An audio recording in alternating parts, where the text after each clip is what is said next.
wahai air, kata Umar bin Khattab, jika engkau mengalir karena dirimu sendiri, berhenti saja kau mengalir, kami tidak membutuhkan engkau. Tapi jika engkau yang mengalirkanmu adalah Allah, jangan kau berhenti mengalir. Jadi kertas itu dilipat kecil-kecil, Pak. Kata Umar bin Khattab, tenggelamkan surat aku ini di sungai Nil. Begitu ditenggelamkan, nyembur airnya langsung, tunggang langgang jinnya lari. Karena kita tahu, Bu, Umar bin Khattab satu-satunya sahabat Rasulullah, jangankan iblis menggodanya, melalui jalannya aja tidak berani iblis, Pak. Saking kuatnya tauhidnya. Jadi ada dulu 3 rahib Yahudi bertanya kepada Ali, wahai Ali, apa yang membuat pintu langit terkunci dan apa yang membuat pintu langit terbuka? Kata Ali, yang membuat pintu langit terkunci asyirku billah, yang membuat dia terbuka kalimat la ilaha illallah. Jadi kalau terkunci itu, Bu, capek Bapak Ibu berdoa, tapi karena melakukan kesyirikan, tidak sampai doa itu ke langit, terkunci langit. Itu maknanya. Sebelum kita kembali kepada tauhid yang sebenarnya, maka doa-doa kita akan terhalang sampai kepada Allah. Karena Januari itu artinya dewa berkepala 2, Februari artinya dewa kematian. Sejak itulah ditetapkannya menyambut tahun baru, menyambut tahun dewa berkepala 2. Dewa berkepala 2 itu dewa yang melihat masa depan tanpa meninggalkan masa lalu. Mulailah saat itu didengungkanlah acara menyambut tahun baru itu. Jadi menyambut kehadiran dewa berkepala 2. Awak berdoa juga di masjid. Kadang ibu-ibu lah dulu yang paling sibuk. Nanti bakar-bakar kita nanti malam ya, Bu, ya. Keluarin speaker habis masjid lah nanti. Tuh pagi udah siap tuh, Pak, mencari itu. Itu yang terbenam di jiwa anak-anak muda. Itu tuh maka payah mereka meninggalkannya tuh, Pak. Karena orang-orang di luar budaya Islam menyerang kita tuh bukan pakai tinju lagi, Bu. Dia tahu kalau diajak bertinju orang Islam nih, dia matinya mati syahid. Jadi caranya apa? Serang melalui budaya, dan ini cukup berhasil.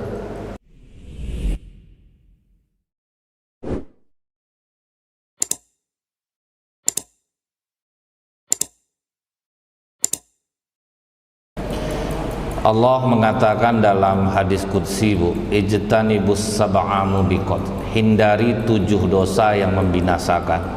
Kita tidak menjabarkan 7 ini, Pak. Cuman yang pertama itu yang diletakkan Allah apa, Bu? Asyirku billah, syirik kepada Allah. Kalau orang jahiliyah dulu nampak terang-terangannya, Pak, dibuat-buatnya lah kepercayaan ini, Bu. Makanya ayah Nabi itu apa kata Rasulullah? Ayahku waktu dia kecil pernah akan disembelih oleh bapaknya disebabkan kepercayaan. Jadi apa kata kakek Nabi Abdul Muthalib? Lahir anak aku yang ke-10 laki-laki, akan aku sembelih, aku kurbankan untuk berhala. Itulah kepercayaan orang jahiliyah pada masa itu. Rupanya betul lahir laki-laki, tapi rupanya bapak Nabi pula yang paling ganteng, Pak. Tidak tega lah bapaknya lagi, Bu. Apalah jalan keluarnya nih supaya tidak jadi disembelih? Maka disarankan oleh orang, pergilah datuk ke dukun, tanya ke dukun tuh ada ndak solusinya. Jadi kepercayaan itu mahal biayanya, Pak. Apa kata dukun nih? Undi nama anakmu dengan 10 ekor onta. Kalau nama anakmu yang keluar tambah 10 ekor lagi. Sampai nanti kalau onta yang keluar baru onta ini disembelih. Rupanya udah 100 ekor onta baru onta yang keluar, Pak. Jadi sebelumnya Abdullah, akhir tambah lagi onta 10 Abdullah. Kali aja 36 juta ke onta, Pak, kali 100 3,6 M, Bu. Jadi kepercayaan seperti itu mahal harganya, Pak. Kalau kepercayaan kita aneh-aneh di luar keyakinan kita kepada Allah, biayanya besar. Tetapi timbul pertanyaan, Bu, kalau tidak kita laksanakan sial hidup kita. Ini contoh nih Pak ya, di Mesir waktu Ammar bin As menjadi gubernur, itu rata-rata 80% orang Islam semuanya. Udah rajin sholat, rajin zikir, rajin baca Quran. Tapi ada kepercayaan yang tidak bisa mereka tinggalkan, Pak. Namanya Hari Raya Balas Budi. Hari Raya Balas Budi itu, Bu, setiap tahun diundi perempuan-perempuan cantik. Siapa yang juara satu ditenggelamkan ke dalam Sungai Nil.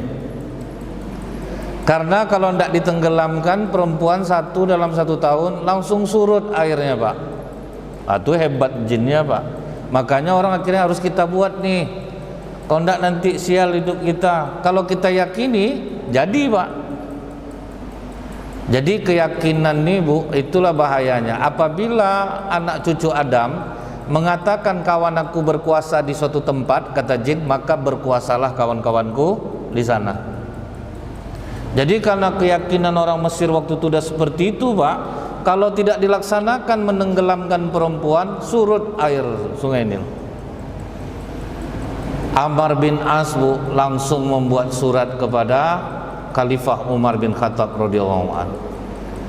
Wahai Khalifah, sekalipun di Mesir ini sudah banyak Islamnya, tapi ada kepercayaan yang tidak bisa mereka tinggalkan, yaitu Hari Raya Balas Budi, menenggelamkan satu orang perempuan 1 tahun dalam Sungai Nil.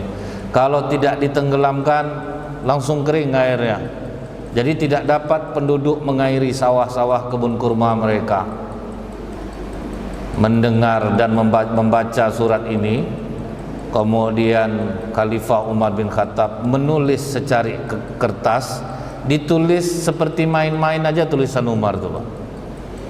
Wahai air, kata Umar bin Khattab, jika engkau mengalir karena dirimu sendiri, berhenti saja kau mengalir, kami tidak membutuhkan engkau. Tapi jika engkau yang mengalirkanmu adalah Allah, jangan kau berhenti mengalir. Jadi kertas itu dilipat kecil-kecil, Pak. Kata Umar bin Khattab, tenggelamkan surat aku ini di Sungai Nil. Begitu ditenggelamkan, nyembur airnya langsung, tunggang langgang jinnya lari. Karena kita tahu, Bu, Umar bin Khattab satu-satunya sahabat Rasulullah, jangankan iblis menggodanya, melalui jalannya aja tidak berani iblis, Pak. Saking kuatnya tauhidnya. Kalau kuat tauhid seseorang, Bu, ada orang kerasukan tidak perlu diruqyah, nengok dia aja sadar langsung tuh, Pak. Itu kalau orang kuat tauhidnya. Makanya kenapa banyak orang diruqyah tetap juga tidak sadar-sadar, karena yang meruqyah nih, Bu, ada budget, Pak. Kalau panjang ayat 400.000, kalau pendek, itu tuh tahu jin tuh, Pak. Ini tidak dari hati nih. Jadi ada lah gitu, Bu, kan. Jadi jin tuh tahu dia, Bu, ini kemana nih membaca nih sepanjang-panjang ini, nanti dia dapat berapa. Jadi tahu, Pak, niat tuh, Pak. Niat tuh kemana tuh, makanya payah orang sadar. Kemudian bagi yang meruqyah nih, oknum-oknum itu sengaja dibuatnya lama, Bu, berhari-hari kalau perlu. Jadi lumayan, Pak, kan, sekali datang 300, 400. Ini contohnya Umar bin Khattab, tanpa ruqyah, ditenggelamkan, tulisannya aja, Pak, lari jin, Bu. Kemudian Imam Ahmad bin Hambal rahimahullah sedang ceramah, lari-lari bawa bapak dari luar. Imam, anak saya kerasukan. Saya sedang ceramah. Aduh Imam, saya sangat khawatir tentang anak saya. Ambil sendal saya di pintu itu, pukul pada anak bapak pakai sendal nih. Sendalnya aja cuman, Bu, orangnya masih di masjid. Dibawa bapak anak perempuan itulah sendal tuh. Sampai di rumah, kok kalau tidak keluar kok aku pukul pakai sendal nih. Sadar langsung, Pak. Sendalnya baru tuh, Bu. Orangnya tidak ada ikut meruqyah. Jadi inilah yang dimaksudkan Allah dalam hadis qudsi itu, jangan sampai syirik kepada Allah. Nah, itu syirik yang seperti dilakukan orang Mesir ini banyak terjadi sekarang ini, Bu. Mau bangun rumah, nanti dia apa dulu semah, potong ayam, darahin. Kalau ndak itu nanti bahaya hidup kita. Diyakini betul jadi Pak. Ndak usah itu lagi Bu ya. Ada dalam ilmu psikologi gerakan batin bawah sadar namanya Pak. 3 kali kita kasih orang informasi negatif, orang sehat bisa sakit kita buat. Itulah keyakinan tuh Bu. Jadi pernah praktek Pak, satu mahasiswa nunggu di parkiran sepeda motor, satu mahasiswa nunggu di depan kelas, satu mahasiswa nunggu di dalam kelas. Datanglah mahasiswa ini sehat walafiat pakai Vespa, sampai di parkir, taruh Vespa. Datang mahasiswa yang nunggu di parkiran tuh, pucat muka nampaknya. Kalau memang sakit bagus pulang aja lagi, nanti terjadi apa-apa payah nanti. Dah sehat aku kok, masih kuat. Sampai di depan kelas, datang mahasiswa yang nunggu depan kelas, Pak. Kau sakit, kalau sakit mending pulang kau lagi, pucat muka kau. Iya, agak ndak enak badan aku. 2 kali baru tuh Pak. Pas yang ketiga nunggu dalam kelas, kau pulang aja lah, kau biar aku antar. Demam kau nampaknya. Iya ya, kok ndak enak badan aku jadinya ya. Itu Bu. Jadi keyakinan negatif orang tuh kalau diulang-ulang, itu bisa yakin dia. Misalnya Bapak Ibu nih ngomong ke orang lain, kalau ada apa-apa penyakit, pergi ke rumah Ustadz Nazril, ditekaknya kepala kita 2 kali, sembuh kita. Yakin orang? Ibu tahu enggak? Ada seorang Ustadz di Pekanbaru ini dulu, sangat banyak ceramahnya, akhirnya hidupnya berakhir jadi dukun.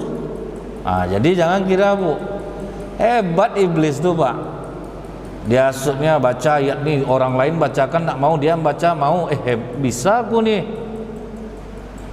Kalau orang jadi dukun ini kan permintaannya bebas. Ya saya enggak minta duit Bu, seikhlas Ibu aja. Berapa ada emas Ibu di rumah? Lebih besar dapatnya Pak. Ceramah berapa lah Bu? Waktu zaman itu tuh berapa lah? Kalau itu pakai emas. Saya enggak minta duit, cuman kalau ada emas berapa seikhlasnya aja. Pokoknya tolonglah Pak, asal anak saya sembuh, berapa emas pun saya mau. Itulah. Jadi hebat dia Bu. Nah, keyakinan-keyakinan seperti ini banyak nih beredar nih. Misal di Pekanbaru ini ada rumah makan, kalau mau masuk bulan puasa nanti dihancurkan tungku-tungku masaknya semua ya Pak. Kalau enggak itu dia menerima kesialan, nanti dibangun baru balik. Kan sia-sia duitnya kan Bu. Ada lagi ibu-ibu majelis taklim sakit gigi, diundangnya dukun yang buat penokok pakai paku tuh ke rumah. Sebelah mana sakit Bu? Bawah. Masih sakit, hilang. Kan itu keyakinan tuh. Mau nikah tentukan dulu siapa namanya, laki-laki siapa nama perempuan, nanti dia apa dulu, dilirap dulu namanya, cocok atau enggak, hari baik bulan baik. Tuh. Makanya salah satu yang membuat doa-doa orang Islam ini tidak sampai kepada Allah termasuk adalah kesyirikan kepada Allah, baik yang dia sadari atau tidak. Jadi ada dulu 3 rahib Yahudi bertanya kepada Ali, wahai Ali, apa yang membuat pintu langit terkunci dan apa yang membuat pintu langit terbuka? Kata Ali, yang membuat pintu langit terkunci asyirku billah, yang membuat dia terbuka kalimat la ilaha illallah. Jadi kalau terkunci itu Bu, capek Bapak Ibu berdoa, tapi karena melakukan kesyirikan, tidak sampai doa itu ke langit, terkunci langit. Itu maknanya. Sebelum kita kembali kepada tauhid yang sebenarnya, maka doa-doa kita akan terhalang sampai kepada Allah. Nah itu bahayanya sebuah keyakinan. Kalender Masehi itu murni buatan manusia yang disusun sesuai dengan keyakinan masyarakat Romawi pada saat itu, yaitu paganisme, menyembah dewa. Yang pertama kali membuat kalender Masehi itu namanya Romulus. Romulus ini saudara kembarnya namanya Romus, bapaknya dewa perang Mars. dan saudara kembar ini mati, kemudian dia ini diyakini oleh masyarakat Romawi hidup dibesarkan oleh serigala di dalam hutan. Jadi mitos itu berkembang. Mitos ini Bu, cerita yang berlebih-lebihan karena turun-temurun akhirnya menjadi sesuatu yang nyata Pak, sehingga orang meyakininya. Karena dia dianggap anak dewa perang yang dibesarkan oleh serigala, maka apapun yang dikatakannya diikuti oleh masyarakat. Disusunnya lah kalender pertama kali, diawalinya dengan nama bapaknya, Maret itu artinya dewa perang Pak. Jadi dulu nama bulan itu cuma 10, Mars, Aprilis, Meius, Junius, Quintilis, Sestilis, September, Oktober, November, Desember. Cuma 10 Pak. Dan semua ini nama dewa. Jadi ini pindah ke hati orang-orang Islam nih Pak, karena itu dianggap tahun-tahun terus lengketlah nama dewa-dewa ini di dalam pikiran umat Islam. Kemudian Bu, meninggal Romulus, naiklah Numa Pompilius namanya. Begitu Numa Pompilius naik, dimulailah dia letakkan Dewa Janus dan Februarius di bulan 1 dan 2. Kenapa dulu Romulus tidak memasukkan kedua nama dewa ini?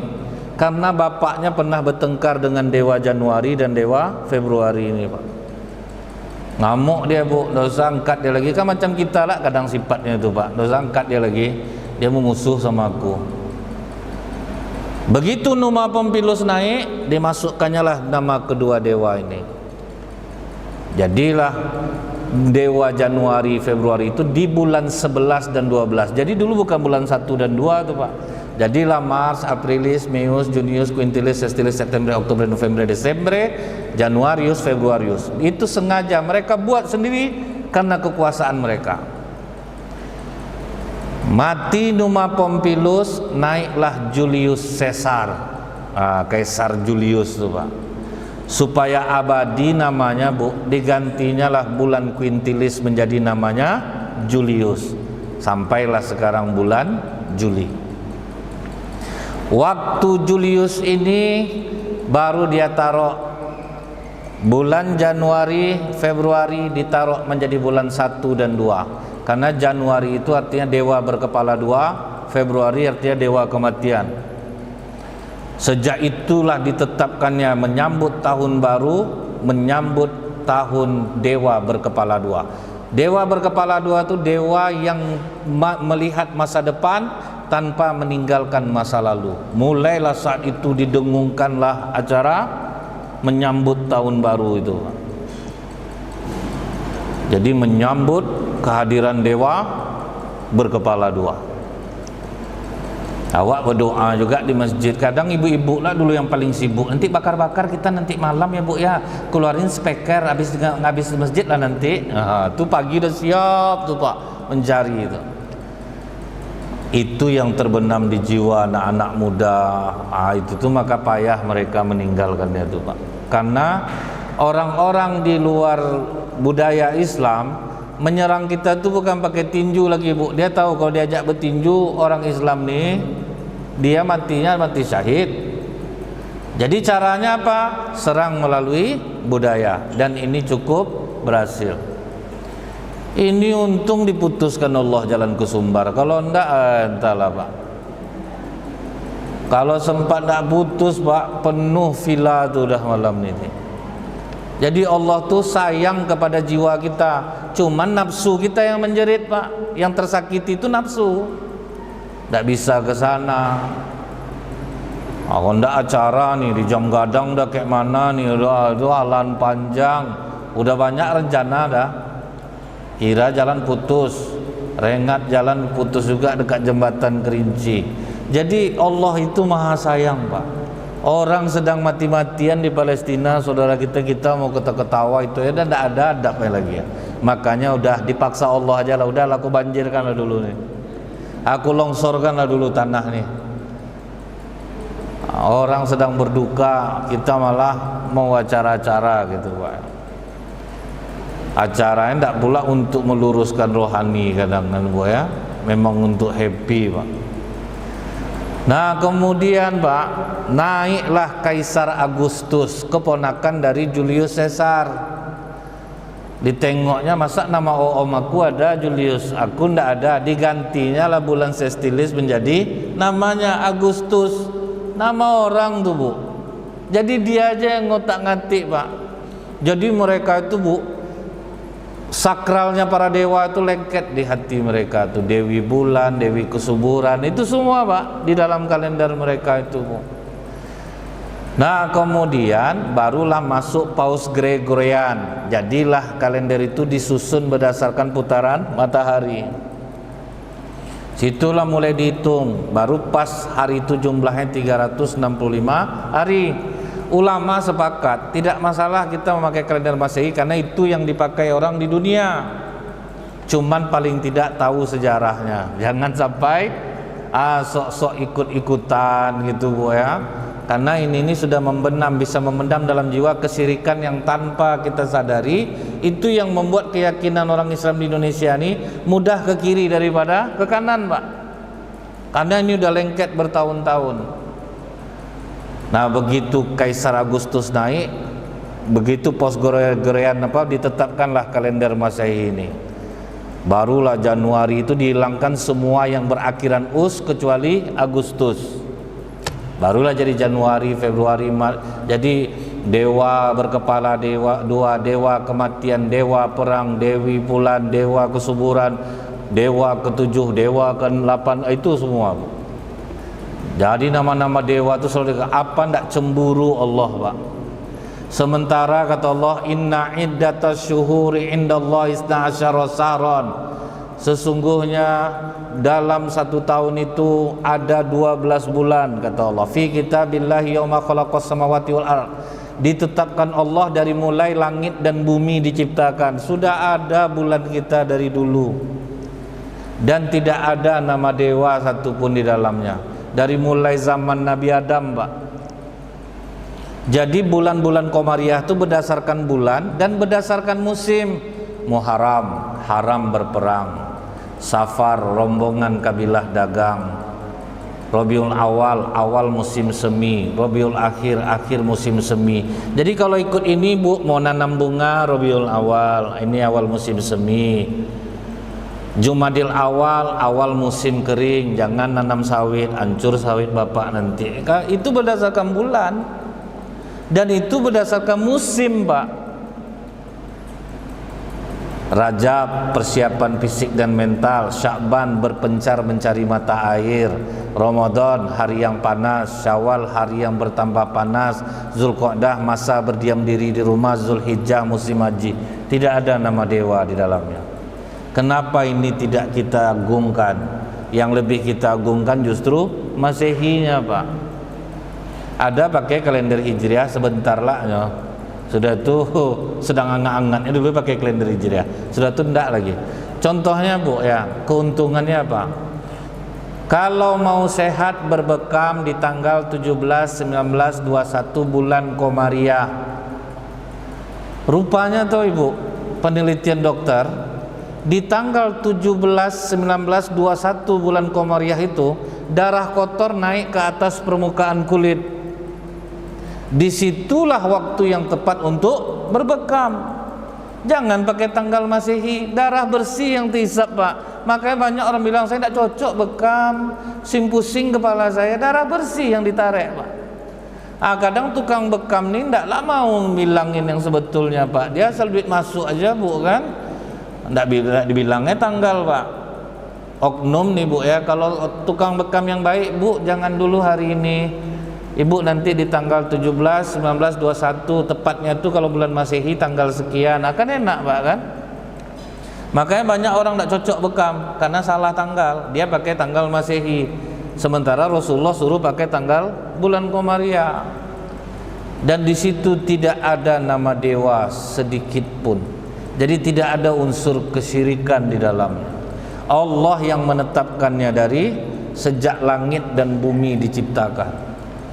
Makanya kita pelan-pelan mulailah beralih, Pak. Masehi pakai ndak apa juga, paling tidak tahulah. Aku ndak peduli lah sama Masehi ini. Ini nama dewa semua, sudah syukurlah tuh. Nah kemudian Bu, merambatlah keyakinan ini ke Indonesia. Mulailah banyak Indonesia ini, karena udah mudah batin kita nih Bu, kalau udah masuk kesyirikan itu paling mudah diajak ke kiri dia Bu. Mulailah orang meyakini, contoh nih, surah dalam bahasa Jawa artinya ikan hiu. Maksud Sunan dulu, surah itu sebetulnya Asyura Pak.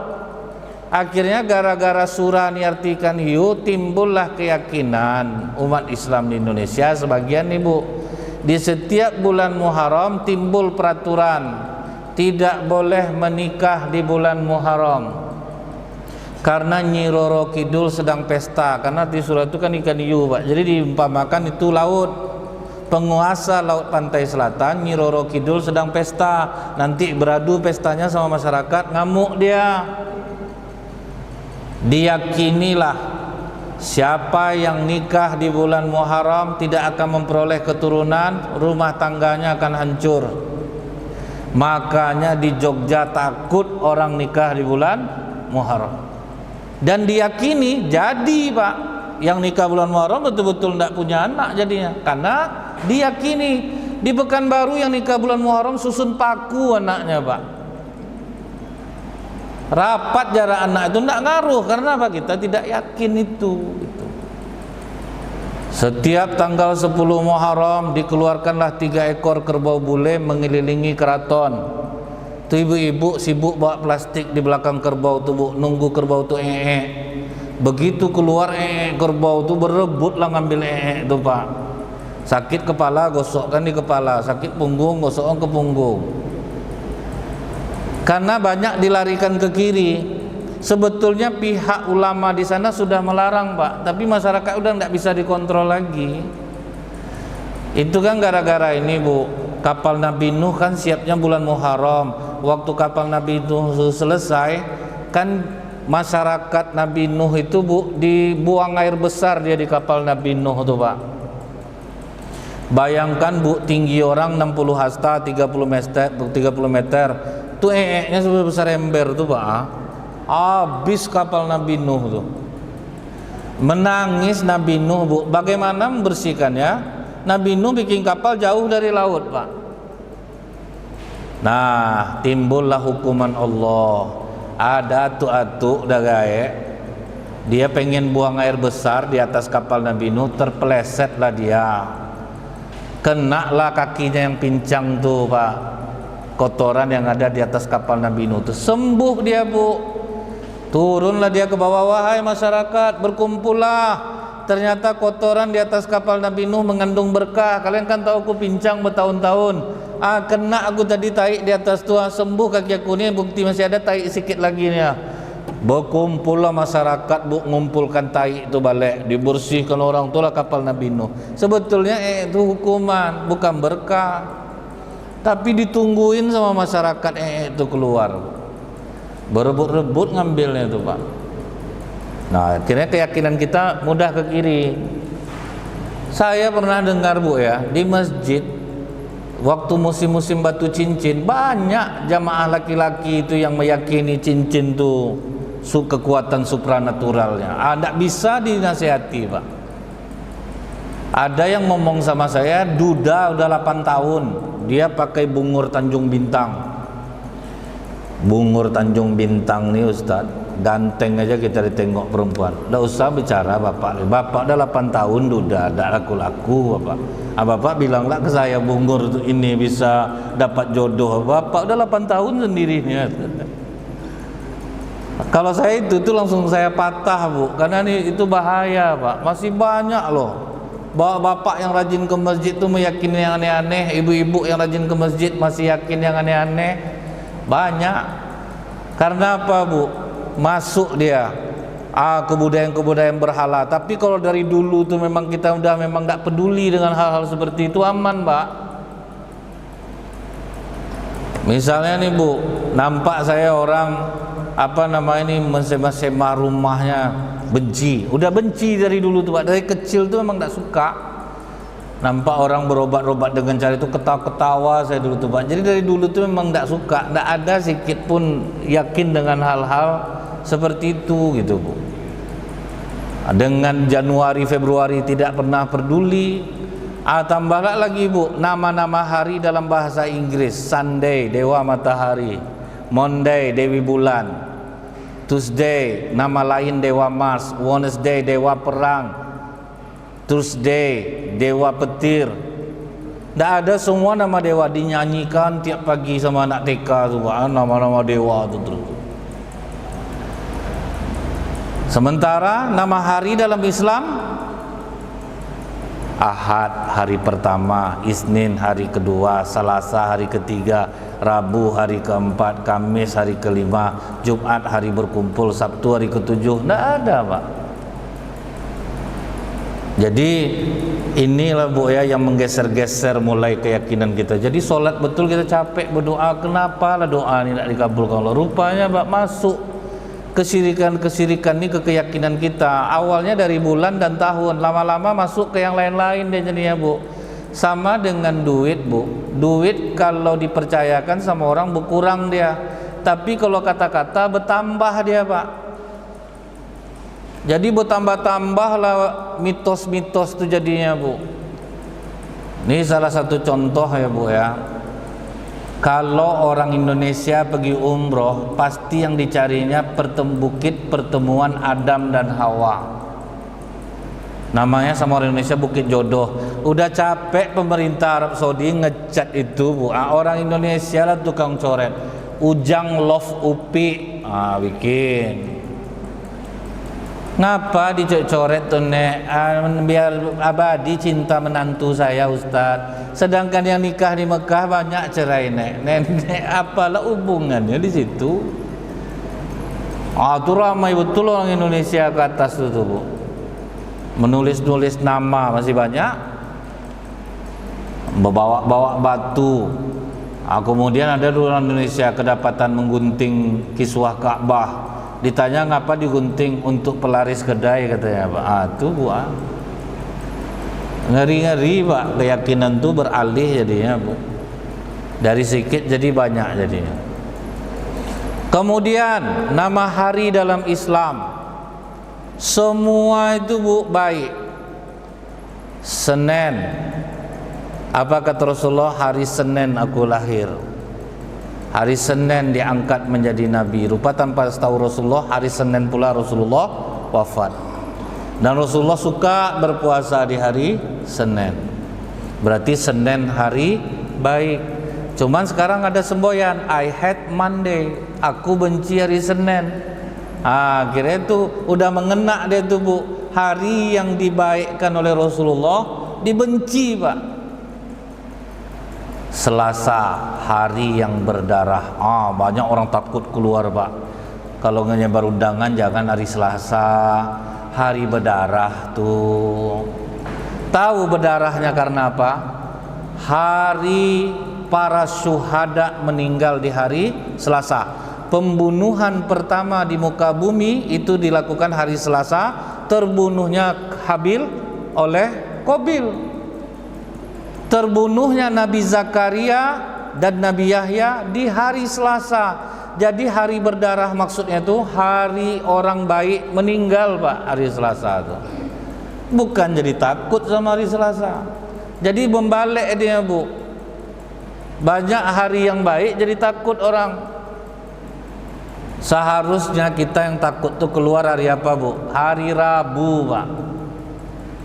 Fir'aun ditenggelamkan di hari Rabu, Namrud disiksa Allah di hari Rabu. Itu Rabu kalau dibilang saya takut keluar hari Rabu. Ini hari Namrud kena hukum, hari Fir'aun kena hukum, hari Korun ditenggelamkan Allah hari Rabu. Wajar lah takut Pak. Ini hari Kamis takut, jangan keluar nak Kamis ini malam Jumat. Hari yang baik Bu, hari dinaikkan amal ke Allah, justru ditakutkan orang Pak. Yang keluar malam Jumat nih, malam yang baik Pak. Sampai hari ini takut orang keluar malam Jumat jadinya Pak. Jumat hari berkumpul, induk dari segala hari, sampai makruh kalau puasa hari Jumat tanpa sebab. Apa kata Rasulullah, Bu? Adam dan Hawa dipertemukan Allah di Jabal Rahmah di hari Jumat. Aku menikah dengan Khadijah di hari Jumat, menikahkan putriku Fatimah dan Ali di hari Jumat. Orang Indonesia nikah hari apa, Bu? Hari Sabtu, hari Minggu. Sabtu hari orang Israel, Minggu hari kebaktian orang Nasrani. Berharap dapat anak yang soleh dan solehah. Lucu enggak tuh, Pak? Nah, itu aja dah banyak. Tapi janganlah ulang nikah balik, Pak, ya. Janganlah ulang gara-gara ini. Itu gunanya ilmu nih, Pak. Kajiannya sepele, Bu. Cuma ini banyak dilanggar orang nih, Pak. Hari Sabtu dia nikah. Ada sahabat Rasulullah pernah puasa hari Sabtu, marah Rasulullah, Pak. Semalam kau puasa? Enggak. Besok kau mau puasa? Enggak. Jadi kau puasa tunggal hari Sabtu nih. Iya Rasulullah. Lebih baik kau makan tangkai kayu. Kalau memang enggak ada yang kau makan, pokok enggak boleh sakit, enggak boleh puasa tuh, Bu, ya. Makan tangkai kayu daripada kau berpuasa hari ini. Karena apa, Bu? Penjajah Portugis Belanda yang membawa keyakinan bulan-bulan itu, Pak, kan? Dulu orang Indonesia bilang Minggu itu Ahad, gara-gara mereka masuk jadilah orang bilang Minggu. Minggu itu berasal dari bahasa Portugis, Bu. Domingo, hari kebaktian. Hari Sabtu, hari ketika Allah menjadikan orang kampung Ailah menjadi kera. Makanya tidak boleh puasa di hari Sabtu. Hari Ahad, hari pertama kali bumi dan langit diciptakan oleh Allah. Jadi kalau kita ikutlah cara Muslim, mungkin selamat akidah kita nih. Cuman ulama tidak mempermasalahkan kita memakai Masehi, tidak masalah. Cuman harus tahu kalau sempat kita ikutlah budaya mereka, Pak. Ini tidak ada hubungan dengan Kristen. Justru, Bu, ya, malam ini orang Kristen tidak ada boleh yang keluar dari rumah. Nah, itu Bapak Ibu tanyalah sama orang Kristen. Itu ceramah saya yang viral di grup-grup WA Bapak Ibu yang masuk tuh. Inilah orangnya yang ngomong nih, Pak. Orang Kristen malam 31 tidak ada yang boleh keluar dari rumah. Siapa yang keluar dari rumah dicoret namanya. Karena mereka malam ini berkumpul berkeluarga, berdoa apa rencana mereka di tahun depan. Jadi 80% yang hidup mercun, main di jalan, bakar-bakar, orang Islam semuanya. Mintalah anak yang soleh, minta disehatkan badan. Anda aja, Pak. Udah kelakuan ndak mintalah ke Allah. Apa ndak benci Allah ini sama kita? Inilah cara Allah sayang, Bapak Ibu. Kita kumpul di masjid seperti ini untuk menyiasati sebetulnya nih, Pak. Cuman anak mudanya ndak ada. Itu sayangnya. Diumumkan udah sama pengurus, udah maksimal pengurus masjid. Cuman anak-anak mudanya pula yang ndak masuk. Karena apa, Bu? Memang budaya pagan tuh pelan-pelan tuh kan masuk, Pak, kan. Itu udah mulai susah. Paling tidak yang sekarang diandalkan apa, Bu? Doa orang tua untuk anak tidak terdidik kepada Allah. Kuat-kuatlah mendoakannya. Mungkin ini saja yang bisa saya sampaikan. Lebih kurang saya mohon maaf. Subhanakallahumma bihamdika asyhadu alla ilaha illa anta astaghfiruka wa atubu ilaik. Assalamualaikum warahmatullahi wabarakatuh.